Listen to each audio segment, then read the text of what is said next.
de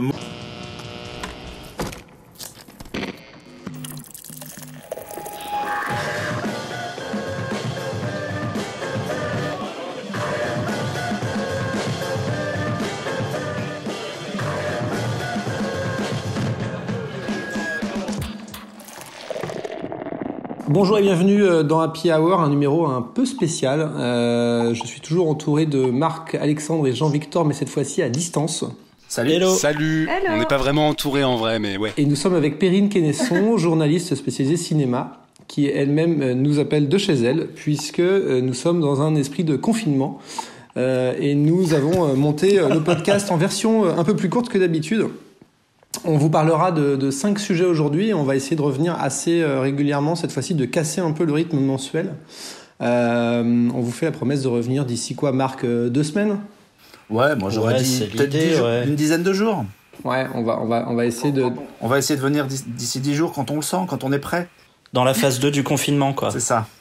Voilà. On aura un tout petit peu plus perdu la tête, ce sera très bien. Mais comme ça, phase 2. On prend des nouvelles des gens, on s'appelle, on redécroche le téléphone, Skype et tout ça. C'est l'occasion aussi de vous rappeler qu'il y a tous les autres podcasts à écouter en ligne si vous avez le temps. Et puis, on a également ouvert un compte Twitter qui est happyhour_pod. Et on vous encourage à vous manifester dessus, à commenter chaque émission, et dont cette nouvelle, qui est donc l'émission de mi-mars 2020. On vous parlera au sommaire, nous avons Madeleine, la nouvelle... On dit Madeleine ou Madeline ? Madeleine, comme une madeleine. La nouvelle plateforme de Lina. Donc, elle va t'expliquer pourquoi ça s'appelle Madeleine. C'est réfléchi. Hein, ouais. De Proust ? D'accord. Écrit tout seul, putain. On parlera jeux vidéo avec Ori and the Will of the Wisp. Wisps. Ouais. Et je ne connais absolument pas ce sujet.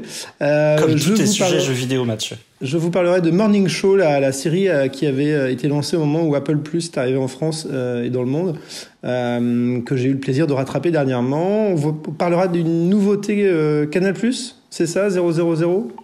Exactement, Canal Plus en France, ouais. Et dans le reste du monde, c'est Amazon Prime. Ouais, et on terminera ce micro-format avec The New Regime, et oui, c'est de la musique, et c'est Jean-Victor qui nous en parlera. Mais oui. De prime abord, Perrine, nous te laissons le champ libre pour nous présenter la nouvelle initiative de Lina, et nous rappeler peut-être ce qu'est Lina d'ailleurs. C'est moi qui commence. Tout à fait. D'accord. Exactement. Okay. Bienvenue, bonjour. Honneur aux invités, bien sûr. Eh oui, enchanté tout le monde. Je suis vraiment ravie d'être ici. Les Lina, pour ceux qui connaissent pas, enfin quand même, on a tous l'habitude de voir des petites pastilles de Lina à la télévision ou autre. À chaque fois que quelqu'un veut ressortir une archive pour faire mentir quelqu'un d'autre sur le long terme, c'est souvent Lina. Donc Lina, c'est l'Institut national de l'audiovisuel, et ils avaient déjà une plateforme. C'est pas leur première plateforme puisqu'ils avaient déjà lancé, je crois, c'est il y a 5 ans, Inna Premium. Où on pouvait accéder, pareil, moyennant petite finance, accéder à toutes les archives de l'INA, ou en tout cas une grosse partie des archives de l'INA. Et là, cette fois-ci, ils ont décidé de reprendre cette plateforme-là, de l'effacer et d'en faire une nouvelle, beaucoup plus proche de l'actualité. Hein ? T'as dit quoi ? Proche de l'actualité, c'est-à-dire en tout cas qu'il soit beaucoup plus dynamique, beaucoup plus instinctive, beaucoup plus ergonomique aussi. On a plus envie d'y aller, elle ressemble vraiment davantage à ces plateformes que sont modernes, que sont Netflix ou Amazon ou autres. Donc c'est vrai qu'elle s'est un petit peu mis dans l'air du temps. Lina s'est mis dans l'air du temps, et au bout du compte, on a 13 000 programmes proposés par Lina pour 3 € par mois. C'est quand même pas... C'est pas la fin du monde, quoi. C'est 3 baguettes. Mais alors du coup, la question, c'est quels sont les programmes ? Parce que moi, typiquement, quand tu me parles de Lina, effectivement, j'ai ces images d'archives en noir et blanc, notamment ce fameux reportage télé où il t'explique que la bière, c'est hyper bien pour se rafraîchir l'été en 1950 sur France 3. Donc, du coup, qu'est-ce que tu trouves de divertissant sur Madeleine ? Non mais d'ailleurs en parlant d'archives, si vous avez jamais regardé la recette des crêpes de je sais plus trop qui sur l'INA, je vous la recommande. Oui. C'est des crêpes alcooliques au possible. Tu en manges une, t'es bourré. Enfin, c'est absolument génial. Le mec, il a jamais eu autant d'alcool dans des crêpes. Prochaine émission. Donc, mais à part ça, donc, non, c'est plutôt en fait tout est classé, vraiment bien pensé. Il y a plein de rubriques différentes, et donc tu vas trouver des documentaires. Par exemple, il y a 1800 documentaires différents, plus ou moins récents, parce que l'INA produit aussi des documentaires. Donc t'as des documentaires qui datent de 2018 par exemple, voire donc c'est vraiment très récent. Sinon, les programmes vont de 1950 à maintenant, environ. Et on a tout plein de séries télé. Par exemple, si vous voulez vous refaire les Rois Maudits, par exemple, pas si ça vous dit, il y a Belphégor, par exemple. Il y a aussi des émissions de radio comme c'était quoi, Radioscopie ou le Tribunal des flagrants délires. Donc c'est pour des gens de notre âge, c'est quand même assez intéressant, mais surtout c'est vraiment des pépites en vrai. T'as des concerts de dingue, mais des vrais concerts, mais vraiment oufissimes, de grands artistes. Il y a du Nina Simone, il y a plein de choses. Enfin, c'est vraiment passionnant. Et il y a même des films. Je crois qu'il y a Paris Texas par exemple, où il y a du Agnès Varda. Vous pouvez voir d'anciennes émissions comme Striptease, Apostrophe. Moi, je suis hyper contente parce qu'il y a les Shadocks par exemple. Donc je peux me refaire génial. Les Shadocks en entier si j'ai envie. Et tout ça plutôt bien classé. Il y a aussi, c'est plutôt intéressant, ils ont fait appel à plusieurs personnalités comme Michel Hazanavicius, comme Zabou Bretman, comme je sais plus là de tête, mais pas mal de personnalités qui ont une carte blanche sur ces archives et qui font des recommandations elles-mêmes. Donc c'est assez dynamique, ça fait un peu penser au système de la Cinétech en fait, un tout petit peu à ce niveau-là. Donc moi je trouve il y a de l'édito pour aider les gens en fait. C'est ça, c'est hyper éditorialisé, puis c'est surtout vraiment assez instinctif et on a envie de se balader, de découvrir. L'interface est plutôt belle, l'interface est intéressante, ils en créent au fur et à mesure en fonction aussi de l'actualité.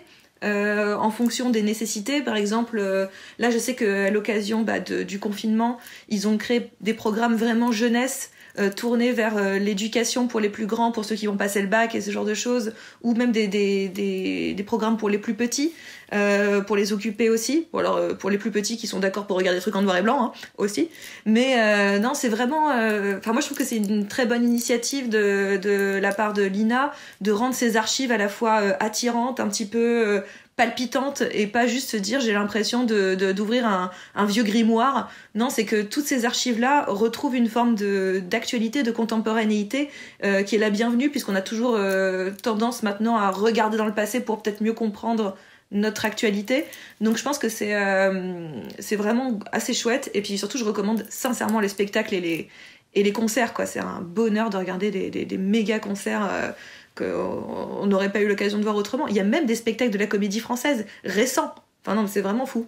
Je vous promets, allez-y. Et du coup, ils ont tout restauré, ou il y a des trucs un peu flous il y a des trucs qui sont un petit peu flous, mais pas tant. C'est assez propre pour être honnête. Il y a eu déjà pas mal de choix chez eux. Là, il n'y a pas toutes leurs archives. Il y a 13 000 programmes, ce qui est finalement pas loin d'être toutes leurs archives.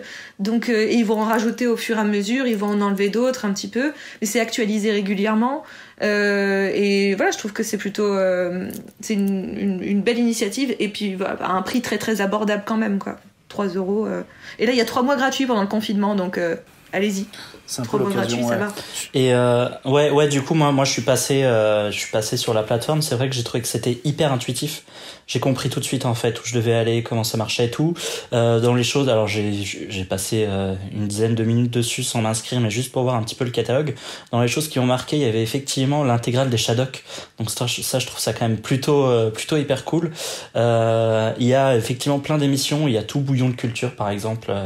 L'émission avec Bernard Pivot, et par exemple dans les concerts, dans les trucs assez cool, il y a un concert de Georges Brassens, et c'est hyper cool, quoi. On n'a pas trop l'habitude de voir un concert de Georges Brassens, donc voilà, c'est ce genre de truc. Je pense qu'effectivement tu dois avoir quelques petites pépites à l'intérieur de ça, et effectivement c'est quand même extrêmement intuitif. Ils sont branchés vraiment sur l'actu. Enfin, moi je vois là il y avait aussi un documentaire sur la mairie de Paris, sur savoir les différentes batailles pour la mairie de Paris. Donc à l'heure des municipales, c'est intéressant de revoir tout ce que la mairie de Paris a pu concentrer comme espèce de guéguerre interne. Enfin c'est vraiment moi je trouve que c'est chouette, quoi. Après faut avoir envie de regarder ça, mais là je regarde en même temps que je vous parle, mais là il y a un concert de The Clash, il y a un concert d'Aretha Franklin, Duke Ellington.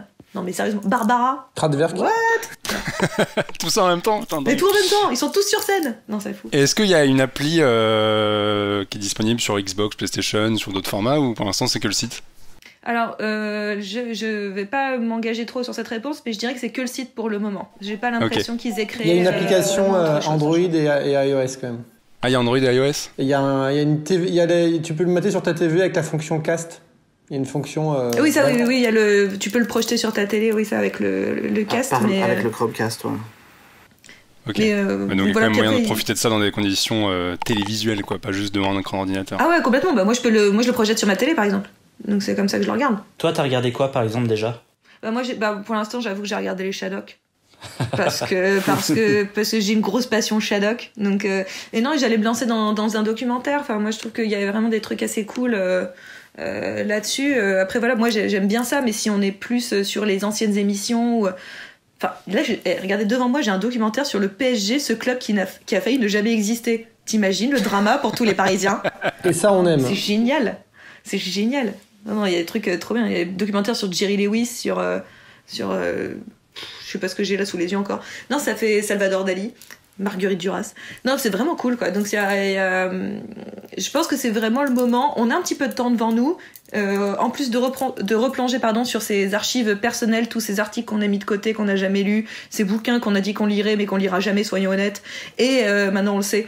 Et c'est peut-être le moment aussi de se plonger sur les archives de notre culture nationale. Et surtout au niveau des séries, c'est intéressant, par exemple, parce que autant on a une grande culture des séries américaines, alors que les séries françaises, finalement, sont assez peu connues par les Français. Ouais. En réalité, on n'a pas une culture très forte de notre propre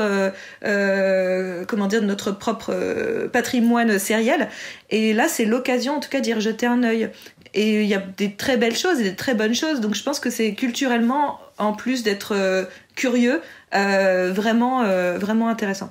Ouais, là, par exemple, dans les séries, pardon, Alexandre, je découvre l'existence d'une série Fantomas de 1980, réalisée par Claude Chabrol. Moi, j'avais jamais entendu parler de ce truc-là, et les 4 épisodes sont dispo, donc c'est carrément un truc qui peut faire une bonne journée de confinement à s'ennuyer. Plutôt que de s'ennuyer, on va se plonger là-dedans, et ouais, c'est cool. Il y a 4000 épisodes de série, donc vous inquiétez pas, il y a du choix. Et là, du coup, moi, je suis allé voir juste les concerts, par exemple, parce que c'est ce qui m'intéresse un peu le plus. Et là, juste sur la page d'accueil, j'ai un concert de Barbara, 4 concerts de Brassens. Si je descends un petit peu, j'ai James Brown, Tom Waits, Tom Petty, Roxy Music. Donc, en fait, je pense que si tu fouilles un petit peu, tu dois avoir des trucs assez vénères et des trucs vraiment cool, quoi. Ouais.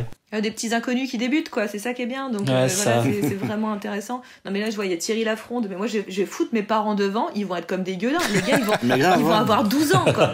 C'est le bon moment. J'ai trouvé votre Netflix, papa, maman. C'est ça. J'ai trouvé votre Netflix, les gars, quoi. En fait, c'est ça, c'est un peu le Netflix des darons. C'est marrant parce que je vois aussi qu'effectivement il y a quand même pas mal d'éditos. Genre là, si je vais sur n'importe quelle page, en haut, il me propose, alors c'est un peu random, mais il me propose un documentaire sur le female gaze, par exemple. Par exemple. Et surtout, tout est hyper renseigné. À chaque fois que vous allez cliquer sur un programme, il y a toujours une fiche détaillée qui remet ce programme-là dans son contexte aussi, qui remet un peu le contexte de l'époque. Et aussi, par exemple, parce qu'il y a des choses qui ont été faites à une certaine période qui pourraient plus passer maintenant, au niveau des propos, au niveau de l'angle abordé, et la plateforme va bien vous mettre en garde, en tout cas, que attention, les propos qui sont tenus là-dedans, ça peut parler de pédophilie, de trucs comme ça qui peuvent gêner beaucoup de gens et qui n'étaient pas traités de la même manière que maintenant. Donc la plateforme prend et met en garde les gens aussi. Donc c'est plutôt intelligent. C'est vraiment c'est assez rempli. Je félicite tous les gens qui ont dû se taper l'écriture de tous ces trucs-là, parce que ça a dû être assez long sur 13 000 archives. Mais je pense que c'est un beau cadeau à se faire au moins gratuitement pendant 3 mois et après au prix de 3 baguettes par mois. Ça va. Ouais, non, et après, franchement, c'est vraiment pas cher. 3,99. Si en plus, 2,99. En plus, je suppose que du coup, le catalogue va s'augmenter au fur et à mesure. Oui, ils vont le développer un petit peu parce que c'est avec leurs propres archives. Ils vont en faire partir et revenir, je pense aussi, pour pas non plus engorger totalement le truc et faire un peu de roulement. Mais oui, ça va être amené forcément à grossir. Mais voilà, déjà, quand vous aurez fait le tour des 13 000, on en reparle, quoi. Ouais, on se donne rendez-vous le mois prochain, oui. C'est ça. Et du coup, Mathieu n'a pas eu la réponse à sa question. Pourquoi est-ce que ça s'appelle Madeleine? Mais à votre avis, mystère. ODILE, qu'est-ce que ça veut dire? Exactement. Exactement. Eh ben, on laissera les internautes répondre à cette question. J'ai hâte d'entendre. C'est ça. Hashtag Happy Hour Podcast sur les réseaux sociaux pour répondre. Hashtag pourquoi Madeleine? Que veut dire Madeleine? D'où ça vient? Qui est cette Madeleine? Voilà. Je crois que j'avais quand même la réponse, mais on laissera les gens répondre. On laisse planer le doute, Mathieu, on laisse planer le doute. Je vous trouve prétentieux, Mathieu Gaillet. Pas du tout. En tout cas, c'est un très très bon conseil confinement, puisqu'on est dans les conseils confinement, et que du coup, voilà, Madeleine de l'INA, c'est... J'ai été voir le site de l'INA en lui-même qui est en pause, et donc du coup, tout le monde renvoie sur Madeleine, et on ira creuser un peu ça. Et les Shadocks, tous les matins, un petit Shadok au réveil, ça fait du bien. C'est bon pour le moral, c'est bon pour les conseils la bonheur. Ouais, ça c'est clair. Ouais, ça fait du bien. Les Shadocks, tous les matins, un petit Shadok, un café, et hop, et vous pouvez être confiné. Et votre journée démarre du bon pied. Ah bah oui, un pied devant l'autre. De toute façon, vous pouvez pas faire beaucoup plus, vous êtes dans votre appartement. Donc, allez. Merci beaucoup pour ce sujet, Perrine. On va passer au deuxième conseil confinement de la journée, qui est celui de Marc. Et avec un titre aussi imprononçable que vaste et mystérieux, qui s'appelle Ori and the Will of the Wisp. Ouais, c'est un jeu vidéo qui est sorti sur PC et Xbox One il y a quelques jours. Et Ori, c'est le nom du personnage, c'est le héros qui nous intéresse. Alors, de quoi ça parle? Ori, pour raconter l'histoire, d'abord poser un peu le contexte. Ori, c'est un Sylvestre. On embrasse Sylvestre, notre copain aussi. Un Sylvestre. Il y a un jeu vidéo sur Sylvestre. Incroyable. C'est un être luminescent né d'un arbre. Et c'est Sylvestre. Voilà. Et tout à fait. Notre ami Sylvestre Picard, qui est lui-même luminescent. En gros, c'est une petite créature blanche, lumineuse, qui ressemble un tout petit peu à un mini dragon, mais qui ne vole pas. Qui vit dans une forêt, qui a déjà eu des aventures dans un jeu qui s'appelait Ori and the Blind Forest, qui était sorti en 2015. Et là, en fait, alors on est dans un univers très de la fantaisie mignonne, des couleurs, des monstres, mais pas trop, ce genre de choses. Donc c'était très très bien pour la période. Parce que quand tu dis dragon, par exemple, le personnage principal ressemble plus à Croque-Mou dans la puissance dragon qu'à un Smoke, quoi. Il y a vachement. Alors, vachement de pardon, je te coupe. Ouais. Mais si vous voulez savoir les Sylvestres, il y en a dans Princesse Mononoke. Oui, là c'est un peu différent, mais oui, c'est un peu l'idée. Ouais. Et donc l'histoire, en fait, c'est Ori fait la connaissance d'une chouette qui, justement, on parle de dragon, a une aile blessée. Et grâce à un ingénieux mécanisme, il remplace l'aile par une feuille d'arbre. Et ensemble, ils s'envolent au-dessus de la forêt. Et malheureusement, ils sont pris dans une tempête.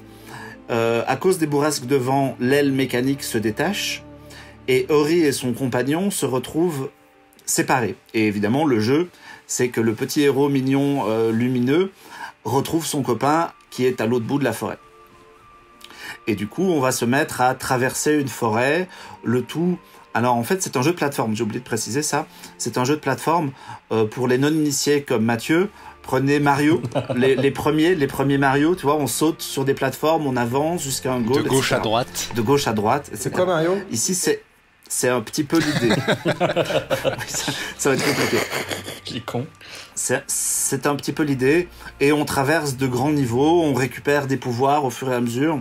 Il y a un petit arbre de compétences façon jeu de rôle. Il y a des petites quêtes avec des objets à rapporter à des personnages. Et c'est vraiment très très mignon. En fait, pour tout dire, au tout début de la pandémie du coronavirus, j'avais acheté un jeu qui s'appelait A Plague Tale, qui racontait une histoire sur la peste noire à Bordeaux au Moyen-Âge. Et j'ai commencé à jouer à ce truc-là et j'ai vraiment trouvé ça méga anxiogène. Il était question de gens qui s'enferment chez eux. Avec des rats partout. Avec des rats partout, des enfants qui courent parce que sinon ils se font pourchasser par l'armée et ils se font taper dessus. Donc je fais, oula, c'est pas du tout le moment de jouer à ça. Ori and the Will of Wisp, c'est très bien, ça vient de sortir. Il me faut un jeu mignon, il me faut de l'écologie, de la forêt. Là, juste avant de vous parler, j'ai libéré une source parce que l'eau était polluée dans la forêt. Et donc j'ai libéré une source d'eau pure qui a amélioré les conditions de vie des habitants. Et il a versé une larme devant cette source d'eau pure. Il était putain, c'est à ça que ça ressemble. Tu vois, c'est beau, c'est des belles valeurs. Et ouais, c'est un jeu très sympa, très coloré. Pour les gens qui aiment la plateforme, c'est aussi un jeu qui est pas simple. Moi, j'avoue qu'il y a 2-3 petits passages où je galère. Parce qu'il y a des mécanismes compliqués, il faut revenir en arrière, il faut débloquer des pouvoirs. Et moi, c'est vraiment un jeu que je recommande. Ça vaut 20 balles sur Steam et sur Xbox One. Et il y a un truc que j'ai pas précisé, c'est qu'on citait Mario tout à l'heure en termes d'inspiration. En fait, le jeu est considéré comme est catégorisé comme un Metroidvania. Donc, pour ceux qui savent pas, c'est la contraction de 2 jeux qui avaient des principes similaires, qui étaient Metroid et Castlevania. Ça a donné Metroidvania. Un Metroidvania, en fait, c'est donc un jeu de plateforme qui a une particularité, c'est que tu peux revenir en permanence dans les niveaux précédents, voire même tu dois. L'idée, c'est que tu avances dans tes niveaux, tu débloques des pouvoirs, et avec tes nouveaux pouvoirs, tu accèdes à d'autres parties des anciens niveaux. Je sais pas si je suis très clair. Si.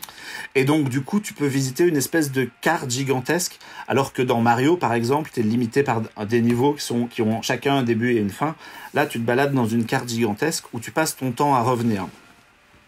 Et s'il y a des gens qui nous écoutent et qui ont joué à Metroid ou à Castlevania, ou même à la série des Oddworld, l'Odyssey d'Abe et ce genre de choses, c'était considéré comme des Metroidvania. Même Dead Cells récemment, qui était un peu comme ça aussi. Dead Cells aussi, un peu récemment, un peu différent, mais c'était un peu l'esprit. Flashback, pour les plus anciens, c'était aussi un peu le principe de... Ce sont des niveaux où on passe notre temps à revenir. Et en préparant le sujet et en essayant de lister des Metroidvania, il citait aussi Batman, le premier Arkham Asylum, ça a beau être de la 3D, en fait, c'est aussi le même principe de... Tu tournes quasiment en boucle dans un univers qui peut être très vaste, mais tu finis toujours par revenir où tu es passé, avec de nouveaux pouvoirs, avec de nouvelles compétences, et du coup, tu accèdes à de nouvelles choses. Oui, il y a ça aussi dans un jeu dont tu avais parlé récemment, Jean-Victor. Oui. Lequel ? Je ne sais pas du tout lequel, mais ça, oui. Ça te parle pas, une meuf qui a la force, là, qui a genre des pouvoirs... Ah oui, un contrôle. Ouais. Voilà. Ouais, il y avait un peu de ça, ouais. Ouais, il y a un peu de ça. Mais ceci dit, sur Ori, ce qui est marrant, c'est que tu le vends comme un truc très kawaii et très mignon. Là, on pourrait penser que c'est un peu Animal Crossing. Mais moi, j'ai quand même l'image d'un truc assez dark où t'as une forêt qui est quand même super sombre, tu te fais suivre par des monstres géants. Enfin, c'est quand même assez sombre, non ? Ouais, c'est vrai. C'est un peu sombre. Il y a des méchants. En fait, là, il faut imaginer une forêt contaminée et toi qui t'amène en héros et qui ramène un peu la lumière. Donc, il faut passer par la contamination. Il faut taper des monstres. Il y a des scènes très très vénères là. Juste avant de vous parler, je fuyais un espèce de monstre géant qui ravageait tout sur son passage. Il fallait courir à 1000 à l'heure. Ce genre de séquence où quand t'as la manette en main, tu te penches avec la manette parce que tu penses que ça va faire avancer ton personnage plus vite. Ce qui n'est pas le cas évidemment, mais c'était vraiment très stressant. Ouais. Ah non, mais moi j'apprends, je savais pas. Je pensais moi. Oui, il dit que ça marche pas, mais ça marche, Péri. Ah merci, d'accord, parce que j'allais dire quand même, je joue pas souvent, mais ça je sais. C'est juste que Marc est pas très bon, il se penche pas assez. Voilà. L'univers, en fait, je cherchais un peu de la fantaisie identique, ou un peu comment comparer, et finalement, peut-être que le truc qui s'en rapproche le plus, c'est Dark Crystal. Alors, il y a un peu de ça, ouais. Il y a pas d'humain du tout. C'est vraiment un univers avec que des créatures spéciales, et on est très forêt, grande plaine, avec des gentils et des méchants. Donc voilà, c'est un super jeu que je recommande vachement, surtout maintenant, parce que, alors oui, c'est beaucoup moins anxiogène que tout un tas d'autres trucs. Alexandre, tu voulais dire un truc ? Mais toi, Jean-Victor, tu y as joué, toi ? Non, j'y ai pas joué, mais j'allais dire justement que en fait, je pense qu'un des trucs qu'il faut vraiment dire aux gens pour donner envie, c'est regarder juste une vidéo du jeu, parce que on parle souvent de claque graphique maintenant pour des jeux qui ont des moteurs 3D avec des rendus de lumière, des machins et trucs. Et là, c'est de la 2D mais avec une gestion de profondeur. Et en fait, le jeu, quand il tourne, il est absolument ouf. On a l'impression de voir. Enfin, moi, j'ai l'impression de voir un espèce de dessin animé mais en interactif. Et c'est hyper beau, et notamment le design un peu flippant de cette nature contaminée avec ton personnage ultra lumineux en plein milieu et tout. Il y a une patte graphique qui est vraiment super jolie, avec un côté artistique très poussé, et le jeu est... Enfin, moi je sais que juste voir des vidéos, ça m'avait impressionné, parce que il y a vraiment une patte à part entière, et les mecs qui ont bossé sur tout l'aspect créatif se sont vraiment lâchés, quoi. C'est très joli. Exactement, ouais. On n'a pas dit, mais c'est dispo que sur PC et Xbox. Hein. Ouais, parce que c'est Microsoft qui est éditeur. Le premier est sorti il y a quelques semaines sur Switch. Donc si les gens n'ont accès qu'à une Switch, le premier est dispo sur Switch. La suite, j'imagine, sortira une fois que les exclus sont passés. Je voulais rajouter un tout petit truc sur le type de jeu Metroidvania. Pour finir là-dessus, moi, il y a un Metroidvania que je recommande chaudement si les gens se prennent au jeu et aiment ce concept de plateforme où il faut revenir, etc. C'est un jeu qui s'appelle Shadow Complex, qui est disponible en version remasterisée sur PS4, où en gros, c'est un mec qui se retrouve avec sa copine dans une grotte. Il pense qu'il est en randonnée, il se trouve que c'est un peu plus compliqué que ça, et il découvre quasiment par hasard une base souterraine dans laquelle une armée à la néo-nazi se prépare à envahir la Terre, et lui il récupère des compétences, et tu fais du Metroidvania en shootant du néo-nazi, et c'est très très voilà, cool. C'est ça. C'est très très cool. En mode la nature, la reconnexion, etc. Et puis 3 secondes après, shooter des néo-nazis, quoi. Exactement. Donc voilà, ouais, Ori and the Will of Wisp, c'est vraiment très cool. Très bien. C'était le deuxième conseil confinement de la journée. Du coup, on fera un autre point jeu vidéo la prochaine fois. Et je vais essayer de m'y mettre un jour, je vous promets. Ça fait passer le temps, hein. C'est vraiment, tu devrais essayer, c'est pas mal. Mais c'est compliqué, ou après j'ai plus de vie si je vais là-dedans, c'est fini. Exactement. Enfin, je serai en confinement toute ma vie, c'est juste ça. Donc c'est le problème, l'équilibre livres, séries, musique, jeux vidéo, et tout ça est très complexe. Alors, on n'a plus le cinéma, et moi j'ai découvert les plateformes de streaming au-delà de Netflix, au-delà d'Amazon. J'ai découvert Mubi, c'était vachement bien, et donc du coup je prends du temps pour ça plutôt que les jeux vidéo. Et effectivement, si je devais me mettre aux jeux vidéo, je ne dormirais plus, peut-être, je ne sais pas. Mais moi, je voulais vous parler plutôt d'Apple+. Je sais pas si vous avez eu l'occasion d'aller voir les productions de cette nouvelle plateforme qui a été lancée fin d'année 2019. Si, moi j'avais regardé la série de Shyamalan. Oui. Moi j'avais regardé... Ouais, j'avais commencé à regarder Dickinson avec Ellie Stanfield, c'était pas mal. Et j'avais vu la moitié de l'épisode pilote de Blind et c'était vraiment tout pourri. Ah oui. C'est pas Si. Si, ça s'appelle Si, pas Blind. Ouais, mais c'est Blind, Si, ouais. Ouais, c'est pareil. C'est un mec qui voit pas. Merci Alexandre. Le respect est mort. Et à l'heure où on a appris que Disney Plus allait sortir un peu plus tard que prévu en France, c'était bien. Moi, je voulais faire un retour sur la série un peu phare qui avait été lancée avec Apple TV+. C'était The Morning Show. Et The Morning Show, c'était une vitrine assez séduisante puisqu'on avait 3 comédiens qu'on connaît assez bien, qui sont Jennifer Aniston, Reese Witherspoon et Steve Carell, évidemment. Et une galerie de second rôle qui sont assez époustouflants aussi. On a Billy Crudup, Mark Duplass, Nestor Carbonell, etc., etc. Et c'est une série qui a été créée par un monsieur qui s'appelle Jay Carson, qui est un ancien de House of Cards. Et en préparant le sujet, j'ai découvert que Jay Carson avait été viré de The Morning Show en cours de première année. Ouais, bonne ambiance. On ne sait pas, je vous annonce, il y a une deuxième saison qui a été mise en pause. Le tournage a été mis en pause à cause du coronavirus, mais du coup, j'attends de voir ce que va donner une deuxième saison avec un changement à la tête du show. The Morning Show, ça raconte quoi ? Ça raconte en fait une émission matinale aux États-Unis, une espèce de show à l'américaine. Le matin, il y a toujours beaucoup d'audience et beaucoup de gens qui regardent les fameux shows matinaux. Je crois qu'on a moins cette habitude en France. Il y a des émissions le matin assez mythiques aussi, mais qui ne drainent pas des audiences formidables. Là, c'est les matins quand même. Il y a quoi ? Ouais, il y a Télématin, ouais. Ouais, oui, si vous voulez, mais à 8, il y a Stade 2 dimanche. Oui, à part Télématin et Feu Morning Live sur M6, il n'y a pas grand-chose, quoi. Ouais, mais aux États-Unis, c'est un mélange d'entertainment. C'est juste que vous allumez pas la télé le matin, les gars. Et là on suit vraiment une équipe de production, donc c'est vraiment les shows où il y a un mélange d'actualité, d'information, de divertissement avec les rubriques des chiens écrasés, mais aussi les invités politiques, les présidents passent de temps en temps, enfin etc. Donc c'est vraiment un truc assez massif et assez, on va dire que l'influence de ce genre d'émission est assez primordiale. Et on suit en fait une émission matinale qui est la première sur son credo et qui s'effondre dans le premier épisode lorsqu'on annonce que le co-présentateur, donc Steve Carell, est accusé d'harcèlement sexuel sur quelques collègues à lui. Et on suit donc la chute un peu de Steve Carell et comment sa co-animatrice, donc Jennifer Aniston, doit gérer la chose. Tout en incorporant une nouvelle, puisqu'il faut être deux pour présenter l'émission. Il y a Reese Witherspoon qui arrive, qui est une jeune débutante venant du terrain. Et comment en fait toute cette mayonnaise va devoir se recréer à l'heure de MeToo, puisque le sujet principal de cette saison, c'est avant tout l'émergence du mouvement et comment on va essayer de parler de ça. Et ce qui est assez sidérant, c'est que si j'étais pas séduit dans les premiers épisodes par tout ça, je me disais ouais c'est plutôt bien fait, c'est une série qui a quand même coûté 300 millions de dollars, donc c'est quand même pas rien. Et une belle alchimie. Attends, ça a coûté 300 millions de dollars la saison ? Ouais. Ah, c'est monstrueux. C'est un des plus gros budgets de série télé ever. C'est un des plus gros budgets on sait les acteurs, mais... Il y a les salaires qu'il y a les cachets. Hein. C'est colossal quand même pour une série. Il y a quelque chose à l'écran qui est assez séduisant, mais qui est pas non plus extraordinaire. La façon dont la série est tournée est assez classique et n'entraîne pas d'originalité grandiose.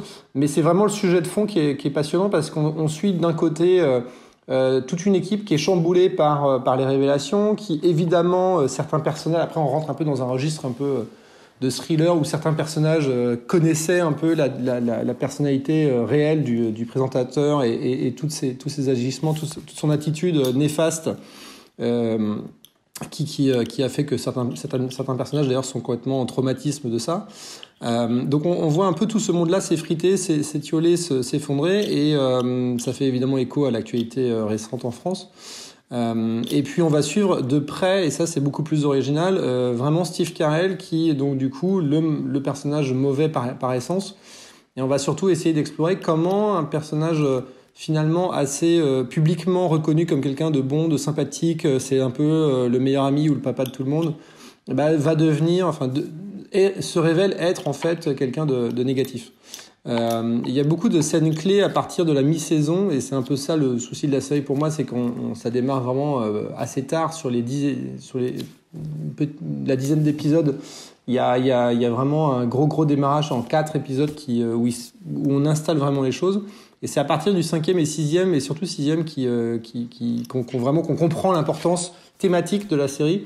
C'est pour ça que j'avais envie de revenir dessus un trimestre après, mais ça me semblait... moi, j'ai pas vu souvent ça à la télévision américaine, et c'est peut-être en ça qu'Apple pousse un peu les curseurs pour essayer de se démarquer par rapport à ses concurrents. Alors peut-être que sur d'autres séries, pour le coup, comme sur Si, ça n'a pas été flagrant.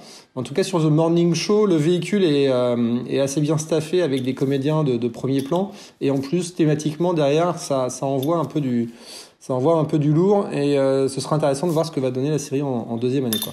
J'imagine que Steve Carell, dans le rôle du mec que tout le monde adore et qui finit par se transformer en son connard, c'est parfait, parce que forcément, c'est quelqu'un qu'on aime tous, mais qui est excellent quand il s'agit de jouer des salopards aussi, quoi. Ouais, et puis ils sont tous très bons, mais c'est vrai que les deux présentatrices qui elles-mêmes ont une petite guéguerre concurrence, parce que forcément entre la nouvelle et l'ancienne, entre les guerres des contrats entre les présentateurs et le network, entre le network qui savait mais qui faisait rien, etc., ou qui camouflait même, il y a beaucoup de choses qui se passent, et au milieu de tout ça, Steve Carell a évidemment ce côté du comédien éminemment sympathique qu'on adore tous, et qui endosse le rôle du mec négatif au plus profond de lui-même, puisqu'en fait il a l'impression lui d'être un bon gars et d'être quelqu'un d'éminemment positif, et en fait pas du tout. Et la fin de saison là-dessus est assez bluffante, parce que j'ai pas vu souvent l'exploration de personnages négatifs. Souvent les méchants sont méchants, les gentils sont gentils, puis voilà. Là, il y a une vraie discussion sur en fait comment percevoir tous ces agissements, et autour de MeToo spécifiquement, c'est quoi en fait un harcèlement sexuel, c'est quoi un attouchement, c'est quoi, etc. Comment on peut définir tout ça, et en fait les frontières sont pas si nettes que ça, et je trouve que c'est une série qui est importante pour bien identifier, pour bien ouvrir des dialogues là-dessus, et discuter de ce genre de problématiques au sein d'une équipe, d'un groupe, d'une entreprise. Et vraiment, j'ai été assez bluffé sur la fin de saison. Ouais.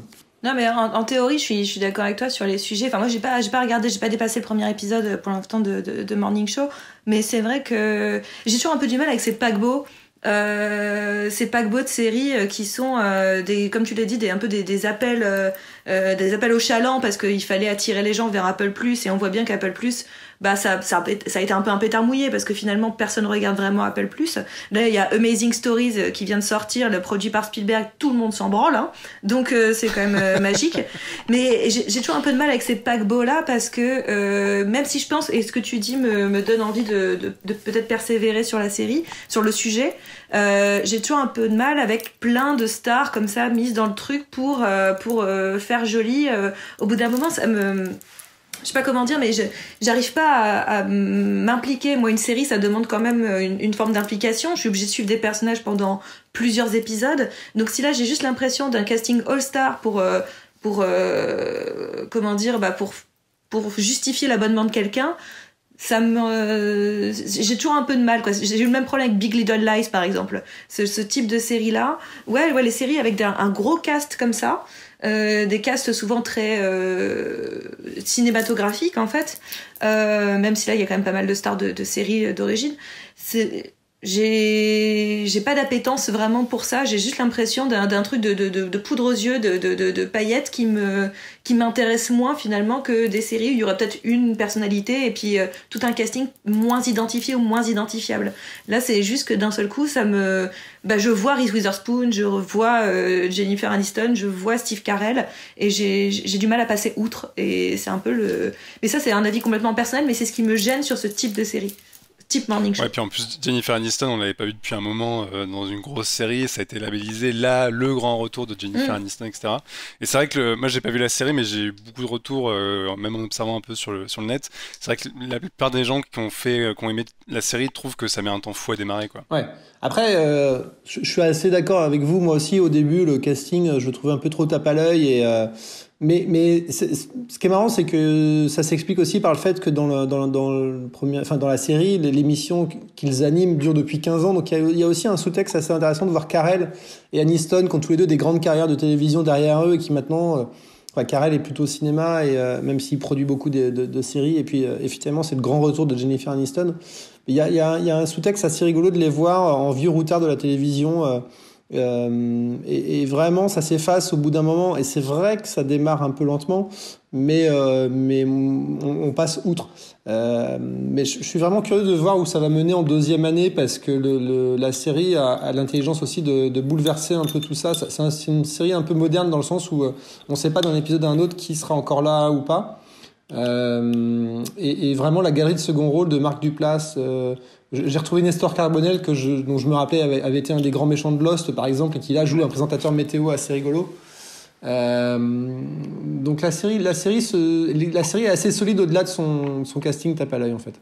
Moi j'avais vu le premier épisode et je trouve quand même qu'il y a un côté soap un peu parfois presque un peu ringard par moment mais étrangement assez assumé. Ouais, mais je pense que ça tient au fait qu'on parle d'un morning show et que y a une récurrence vraiment sur une émission quotidienne où du coup on a beaucoup le rythme de semaine, week-end, ils préparent le week-end les émissions de la semaine, ils partent sur le terrain. Mais tu verras à partir de l'épisode 3 ou 4, si tu continues, il y a des déplacements sur le terrain, un truc, mais c'est un petit côté soap qui me passionne le plus. Mais qui va virer au soap un peu dark quand on va vraiment intégrer le concept de MeToo et comment on peut parler de MeToo aujourd'hui avec le recul, quoi. Ouais, quelque part, la façon dont tu parles aussi du casting et de cet aspect soap, est-ce que c'est pas dans le projet de la série de poser des bases un peu familières où tu te dis direct on est en terrain conquis, on connaît les gens, etc. et de casser le moule en cours de route? Mais il casse le moule ou... Disons que le moule reste, mais c'est vraiment les ingrédients qu'ils vont mettre dedans, si je peux reprendre un peu l'image que tu donnes. Mais il y a des séquences, je peux pas, en fait, je suis un peu limité parce que je peux pas vous dévoiler certaines séquences un peu clés qui sont assez frappantes, voire pour moi assez magistrales. Mais par exemple, ils vont replacer Polanski là-dedans, ils vont replacer Weinstein, même de façon peut-être un peu trop évidente d'ailleurs par moment, mais ça c'est les Américains, c'est-à-dire que si on voit pas la tête de Weinstein à un moment et souligné en triple trait, c'est qu'on n'a pas compris. Mais il y a des séquences un peu clés qui sont hallucinantes de discours un peu politiques et sans que ce soit Effectivement, on garde un peu un côté soap, un peu la guéguerre des animateurs pour animer le show le plus important de la matinée aux États-Unis. Il y a aussi une vraie idée politique derrière. Et je vous encourage à continuer, au moins à regarder la première saison, parce que c'est quelque chose que j'avais rarement vu dans les séries actuelles. C'est vraiment avoir un accent politique vraiment déterminé, quoi. Voilà. Ok, très bien. Très bien, très très bien. Sachant que Apple Plus ou Apple TV, je sais pas comment ça s'appelle. Apple TV Plus. Apple TV Plus, d'accord.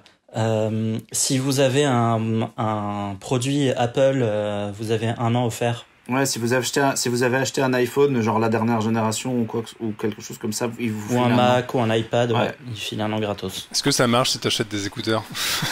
Non. Je crois pas, non, faut lâcher du pognon. Ah, ils sont pas aussi sympas qu'ils en ont l'air.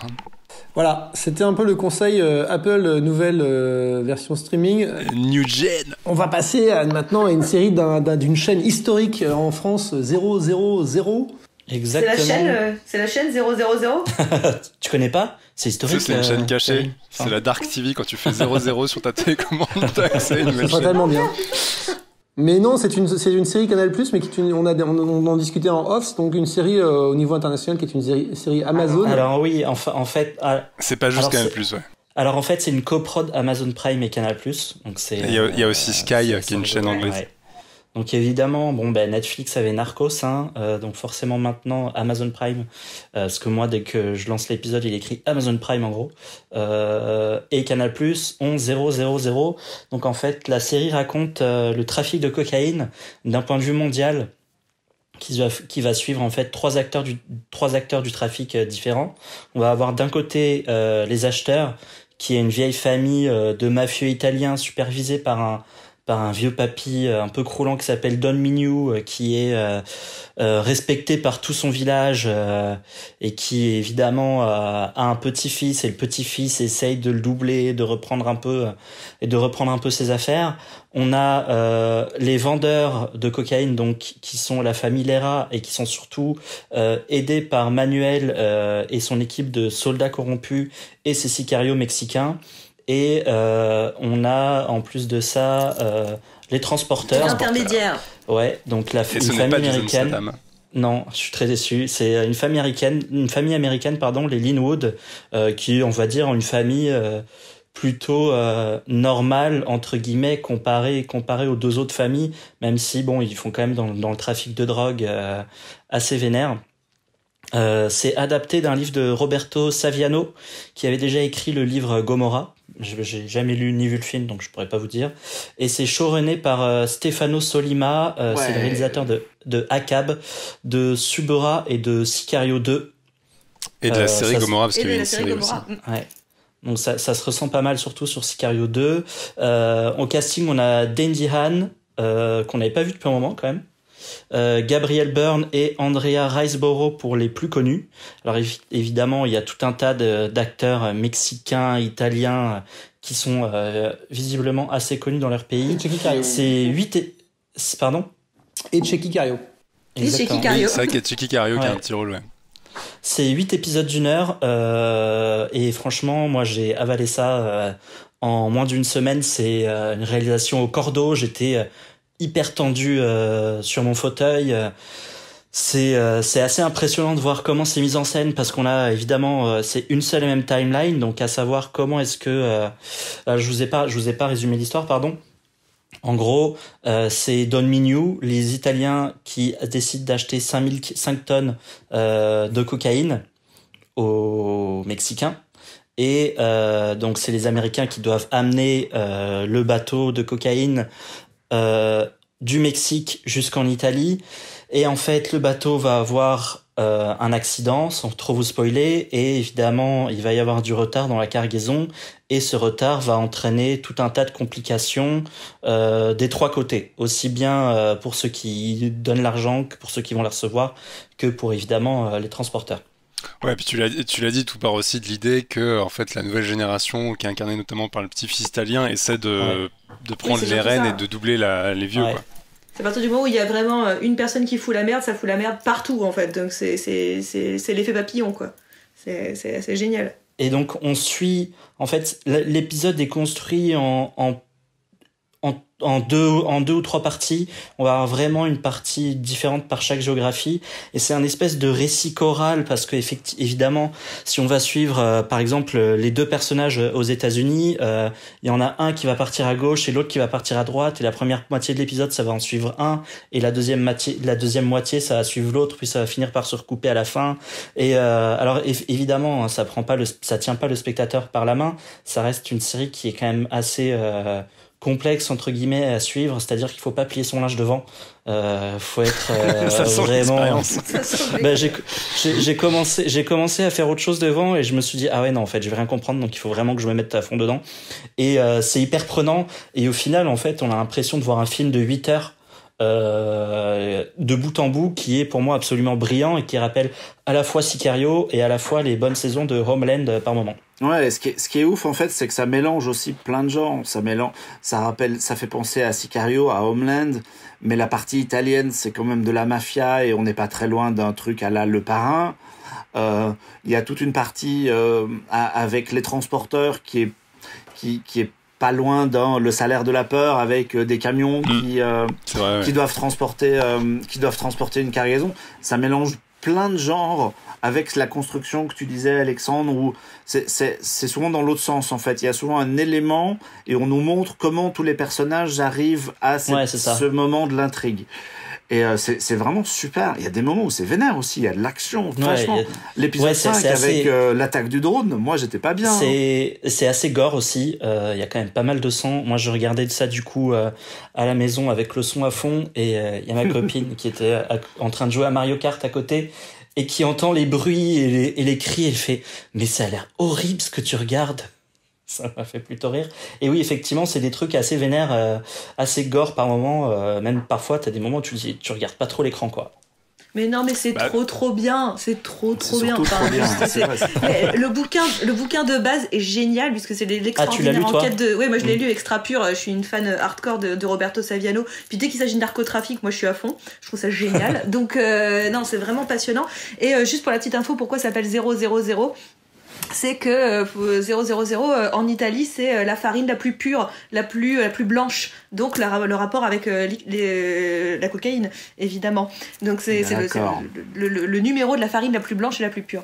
Et mais ce qui est extraordinaire, c'est cette narration en effet, où on a l'épisode, puis au milieu on revient en arrière pour nous raconter un autre point de vue, comment on en est arrivé là d'un autre point de vue. Je trouve que c'est absolument passionnant. Et puis il y a quand même une... Bon, déjà, moi, mes chouchous, c'est les Mexicains, hein, de toute façon. Je les trouve toujours parfaits, toujours ultra violents, toujours dingue. C'est marrant parce que moi, mes chouchous, c'était plutôt les Américains. Mais non, mais on voudrait que ça soit les Américains, mais ils sont trop sages. Non, je trouve, en fait, j'ai vachement été touché par la relation frère et sœur qu'ils ont tous les deux. Bienveillante, que j'aime plutôt, voilà. T'as pas mon amour pour la violence des narcotrafics, donc c'est pour ça que j'aime les Mexicains. Et non, mais surtout, et tu disais que ça faisait penser à un film de 8 heures, et c'est toujours compliqué de dire qu'une série c'est comme un film, mais c'est vrai que pour le coup c'est assez volontaire, parce qu'il y a une vraie ambition visuelle cinématographique dans la série, qui est liée aussi au choix des réalisateurs, puisque les des épisodes, c'est Stefano Sollima, donc qui donc a fait, comme tu as dit, évidemment Sicario 2 par exemple, mais il y a aussi Janusz Metz, qui est l'un des autres réalisateurs, qui avait fait Armadillo, et je ne sais plus quel était l'autre film, qui avait fait Borg McEnroe. Oui, par exemple, il fait Borg McEnroe, exactement. Et le dernier, c'est Pablo Trapero, qui est quand même pas n'importe qui non plus. Donc c'est vrai qu'on a quand même 3 gros réals, une vraie ambition visuelle. Et en termes de référence, on peut aussi penser à un autre film qui serait Trafic de Soderbergh, avec cette idée des différents points de vue, de comment on traite. Sauf que là, c'était le réseau entre le Mexique et les États-Unis. Et là, d'un seul coup, on devient mondial, on devient global. Mais il y a quand même cette idée du point de vue et comment un même trafic peut être analysé de différents points de vue points de vue qui n'ont pas les mêmes intérêts. Et je trouve que c'est absolument parfait comme série. C'est parfait. C'est vrai que la série, t'as quand même l'impression de voir un espèce d'aboutissement, parce qu'on a cité Sollima et Pablo Trapero, qui sont des auteurs italiens qui montent en puissance, et espagnols, si je dis pas de conneries. Espagnol, oui, Trapero. Et en fait, ce qui est marrant, c'est qu'on a l'impression que quand tu prends une série comme Gomorrah, etc., l'ambition avec 000, c'est de pousser l'ampleur à un rang au-dessus et de voir en fait ces petits, on part sur la famille italienne, ces petits trafiquants et un cadre qu'on a déjà vu souvent dans ce genre de cinéma-là. Et là, de dire, mais en fait, c'est quoi les ramifications derrière? Et ce qui est assez fou, c'est que le principe de la série, c'est effectivement un domino qui tombe et tu vois toutes les conséquences sur la chaîne, mais du coup, en fur et à mesure de voir cette escalade de violence et de déraillement, tu comprends aussi, mine de rien, comment c'est censé fonctionner à la base et comment l'équilibre de tout ça est hyper précaire, mais tu comprends ça en voyant en fait le bordel qui a été créé suite à un dépassement. Et en plus, il y a un truc qu'on n'a pas dit, c'est que la série en fait, a été tournée sur 3 continents, c'est en Amérique, du Nord, du Sud, en Europe et aussi une partie en Afrique.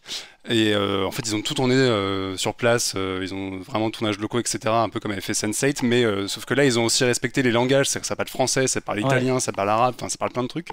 Et en fait, du coup, t'as une espèce d'authenticité dans la série et un côté totalement imprévisible, enfin, le milieu de saison, les épisodes 4-5, particulièrement, quand tu démarres la série, tu t'attends absolument pas à te retrouver dans des situations pareilles, dans des lieux pareils. Et il y a un truc qui est hyper trépidant parce qu'effectivement, ils ont ce sens de la narration avec ces allers-retours et cette narration croisée qui arrive à rendre le truc très ludique sans être trop didactique et t'apprends plein de choses tout en étant vraiment soutenu par la narration, quoi. Et puis tu peux regarder en complément Narcos et Gomorrah pour avoir finalement ce qui est dans le bouquin de Roberto Saviano, parce que le bouquin de Saviano commence à l'origine du narcotrafic, où démarre le narcotrafic. Et il te fait un historique du narcotrafic pour arriver jusqu'à maintenant, ce que traite la série. Mais donc dans ce cas-là, si tu veux te faire un petit rattrapage du début du bouquin de Saviano, tu te fais Narcos Mexico, Gomorrah, c'est bon, t'as le topo, puis tu peux enchaîner. Et Sicario 2 qui est quand même assez impressionnant. Et le premier Sicario qui est très très bien. Et aussi. Tu regardes tout ça et à la fin t'as quand même très très envie d'aller t'acheter de la poudre, ou pas justement. Non, de créer ton propre cartel, de créer ton cartel. Moi je veux créer mon cartel. Mais ça reste assez impressionnant et je suis curieux de voir la saison 2. Enfin, je sais pas si on aura une, mais a priori au vu de la fin, parce que ça se termine quand même. T'as une fin. Ça se termine. Spoilez pas, on n'a pas fini. On dit juste qu'il y a une fin. Moi, ce que j'aimerais, c'est voir les flics. J'aimerais voir une enquête police, une enquête derrière, tu vois, genre Interpol ou un truc comme ça, tu vois. Il est pourri, tu le sais pas dans ce trafic. Regarde Narcos Mexico. Regarde Narcos, tu comprendras qu'il y a personne derrière. Non, mais tu vois les forces spéciales mexicaines, en termes d'intégrité, on peut repasser. Moi, ça m'a fait penser d'ailleurs à Tropa de Élite de José Padilla. Il y a un peu ce côté-là au Mexique. Ce qui est une très bonne référence d'ailleurs. Dans le cas, il y avait Wagner Maura qui joue Escobar dans Narcos. Tout ça est lié. Poum, wow, putain, voilà. Voilà. Et donc, c'est dispo en France sur Canal+. Alors, dépêchez-vous, Canal+ est gratuit jusqu'au 31 mars. Mais ça vaut le coup. Enfin, c'est mortel en fait, ça défonce. Très bien. Merci beaucoup, Alexandre. Nous allons conclure sur une note un peu plus légère, un peu plus musicale avec Jean-Victor. T'aimes pas la drogue, Mathieu ? Je sais pas si c'est léger, mais c'est musical, ouais. Bah oui, la musique adoucit les mœurs et en ce moment on en a bien besoin. Moi, vous le savez, mon délire c'est le rock and roll.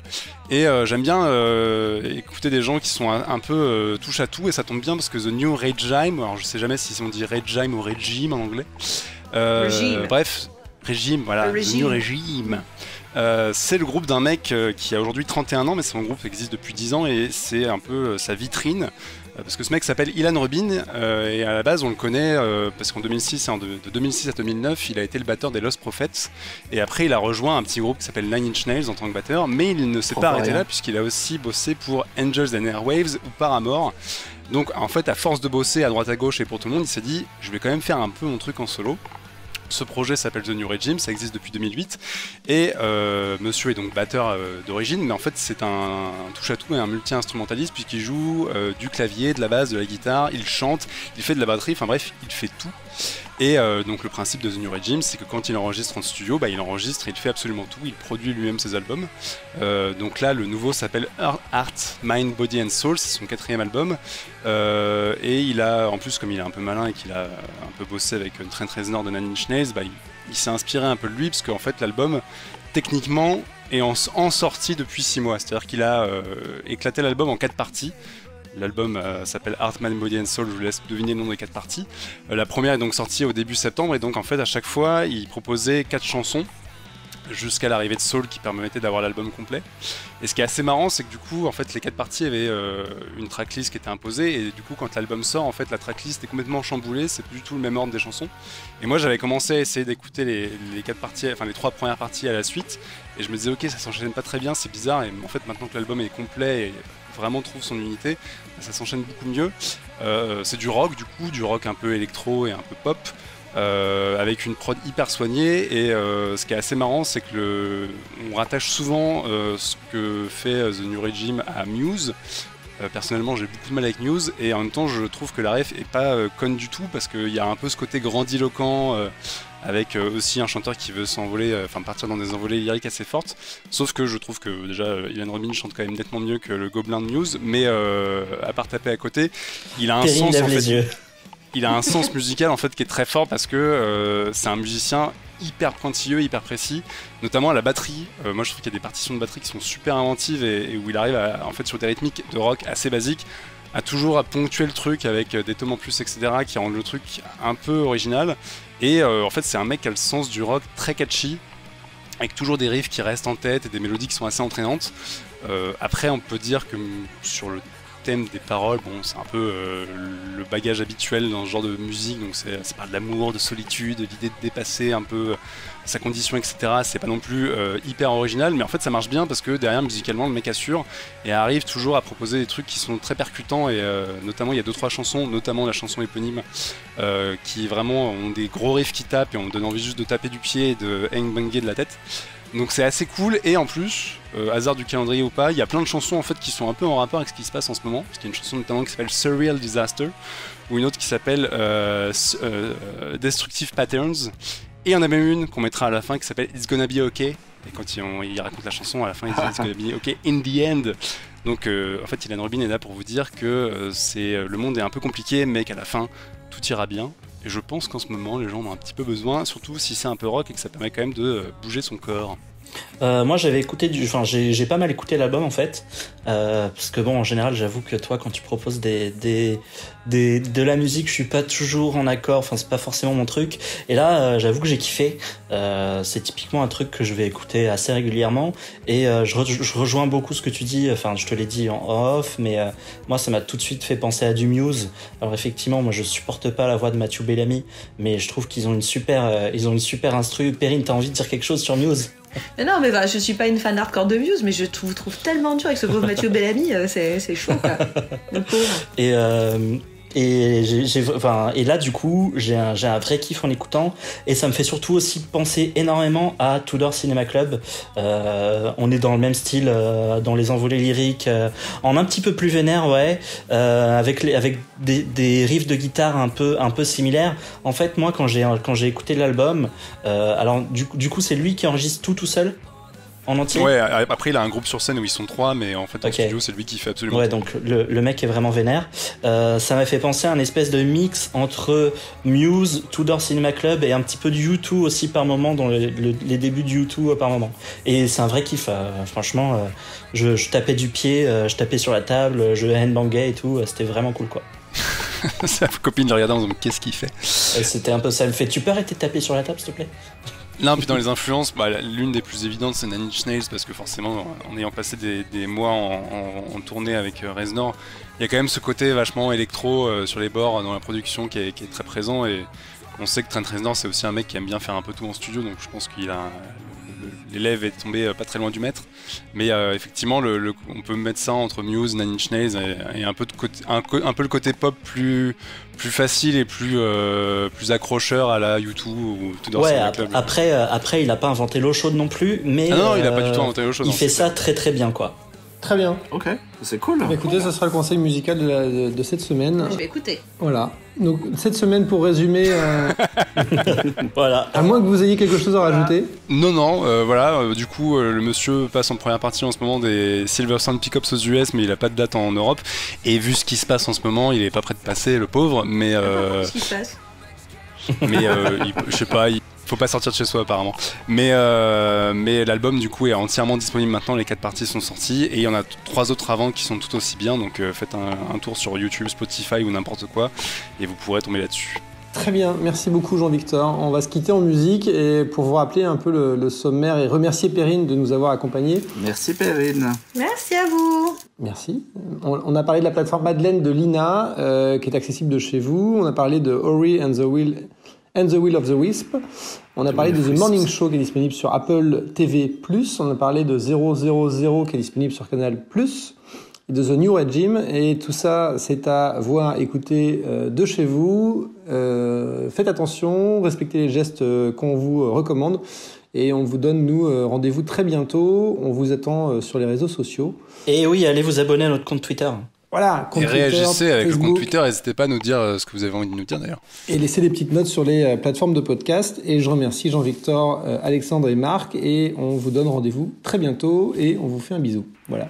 Ciao, restez loin. Prenez soin de vous. Ciao. Ciao, merci.